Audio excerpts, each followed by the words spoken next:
आपने कहा कि आपको थोड़ा आश्चर्य लगता था कि यानी श्री कृष्ण कुमारियाँ गोपियाँ स्नान कर रही हैं और वो उनके कपड़े उठा करके ले जाते थे। ऐसा कैसे होता होगा? परंतु अभी क्या हर चीज़ जो है आध्यात्मिकता को मोटे रूप में ले लिया है। गीता में भगवान ने कहा है आत्म तजे ये काया तैसे जीर्ण वस्त्र छोड़े जैसे। आत्मा ये शरीर रूपी ऐसा काया को, काया मैंने शरीर, ऐसे छोड़ देती है जैसे कि इंसान का कपड़ा जब पुराना हो जाता है तो पुराने कपड़े से मोह नहीं रहता, पुराना कपड़ा इजीली छोड़ देते हैं। तो जब आत्मा को गुप्त आत्मा गोपी, गोप गोपियाँ, गोपियाँ तो शरीर प्रत्यक्ष है, आत्मा गुप्त है। तो वो जो गुप्त आत्माएं जब ज्ञान जल का स्नान करने लग गई तो परमात्मा ने बिल्कुल उन आत्माओं के देह भान से निकलवा दिया उनको। ये कपड़ा है ना, मैं स्त्री हूँ, मैं पुरुष हूँ, मैं बाप हूँ, मैं बेटा हूँ, मैं हस्बैंड हूँ, मैं वाइफ हूँ, मैं डॉक्टर हूँ, मैं वकील हूँ, ये लेबल हमने डाला हुआ है।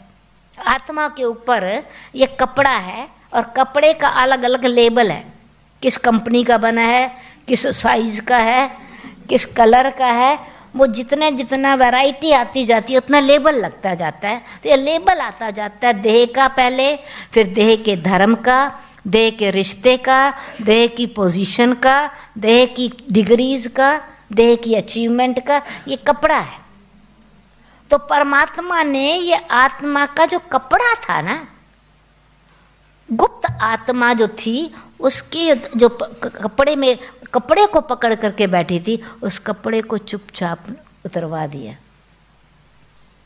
उनका मोह भी छुड़वा दिया, उनका देह भान भी छुड़वा दिया। अभी कर्मों के हिसाब किताब से सुदामा का और श्री कृष्ण का मतलब कि हम इस सृष्टि चक्र में बहुत आत्माएं साथ साथ पार्ट प्ले करती हैं, इकट्ठा रहती हैं, पर हर एक आत्मा की अपनी कर्मों की कहानी न्यारी है। श्री कृष्ण और सुदामा एक ही साथ खेलने वाले, एक ही साथ पढ़ने वाले, यानी एक ही इस बेहद के नाटक में खेल खेलने वाले।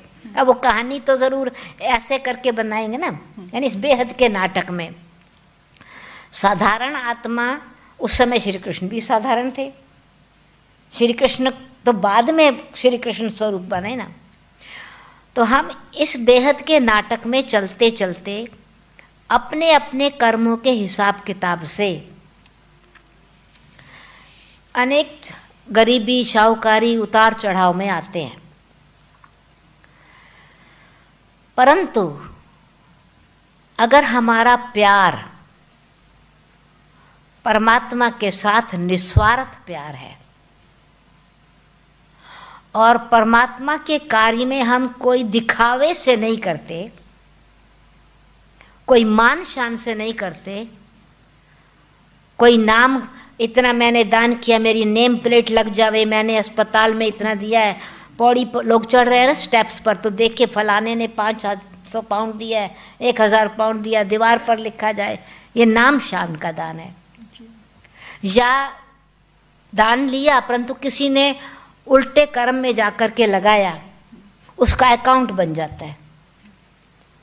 तो इसका अब ये थोड़ी गहरी कहानी है, मतलब भाव है कि हम मनुष्यों के साथ जो हिसाब किताब बनाते हैं, दया अभिमानवश, किसी न किसी इन्फ्लुएंस वश, अट्रैक्शन, चलो बिजनेस ज़्यादा मिलेगा, पता है रॉन्ग है, कर लेते हैं, फिर जेल में जाएंगे तो इकट्ठे ही जाएंगे या फिर जो है धोखे में आ गए तो धोखे में चले जाते हैं। अनेक प्रकार की कर्मों की कहानी में है। मनुष्यों के साथ हमारा हिसाब किताब जो बनता है उसका रिटर्न मनुष्य आत्माएं वापस नहीं दे सकती, क्योंकि मनुष्य आत्माएं खुद भी बंधन में बंधी हुई हैं, भिखारी बन गई हैं। भिखारी किसी दूसरे का कर्ज नहीं उतारता। परमात्मा रॉयल है, दाता है।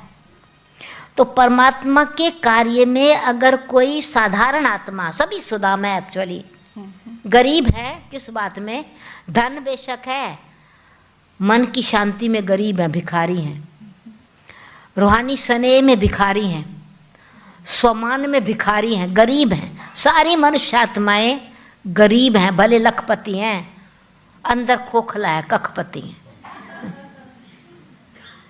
अब वो उनको ऐसे समय पर अगर परमात्मा के साथ स्मृति आती है, याद आता है कि वो कोई हमारा साथी सहारा कौन, इंसान किसका सहारा नहीं है, भगवान ही सहारा है। तो और वो सहारा फिर से स्मृति में, फिर से संबंध को याद करके, दिखावे से नहीं। तब उसने क्या किया, वो चावल जो थे वो शर्म आती थी मैं क्या दूं, तो छिपा के रखा। तो परमात्मा प्यार का भूखा है, पैसे का भूखा नहीं, मन का भूखा नहीं है। आत्मा की ऑनेस्टी चाहिए, ऑनेस्टी से फ्रेंडशिप है।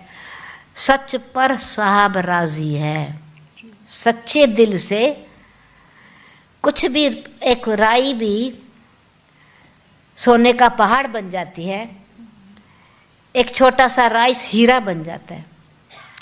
तो परमात्मा के साथ जब हमारा कर्मों का हिसाब किताब हम जोड़ते हैं भगवान के यज्ञ में, तो दे कणा मिले घड़ा, परंतु भावना से, प्रेम से, श्रद्धा से, निश्चय से और संबंध से, समझ से। समझ, स्नेह, संबंध, निश्चय और भावना, निस्वार्थ, ये 6 बातें अगर है ना, इनको जिसने समझ लिया, फिर जो परमात्मा के साथ उनका संबंध जुड़ता है, उनके लिए स्वर्ग के महल तैयार हो जाते हैं। भगवान भी दिखावा नहीं करता, उसको बताया ही नहीं कि तेरे लिए महल बना रहा हूं। तो परमात्मा भी अभी दिखाता नहीं क्या मैं तेरे लिए क्या दे रहा हूं, मेरे पास आराम से रह, पहले मेरा संग कर। तो जब परमात्मा का संग आत्मा करती है तो ऑटोमेटिकली संग के रंग से अंतर सुखी हो जाता है, तो प्रकृति दासी बन जाती है। तो इसीलिए आज के ज़माने में भी अगर ऑनेस्टी से, सच्चाई से परमात्मा के साथ संबंध है, तो जो भी उसका कार्य करते हैं, सहयोग देते हैं, उनको सफलता जरूर मिलती है।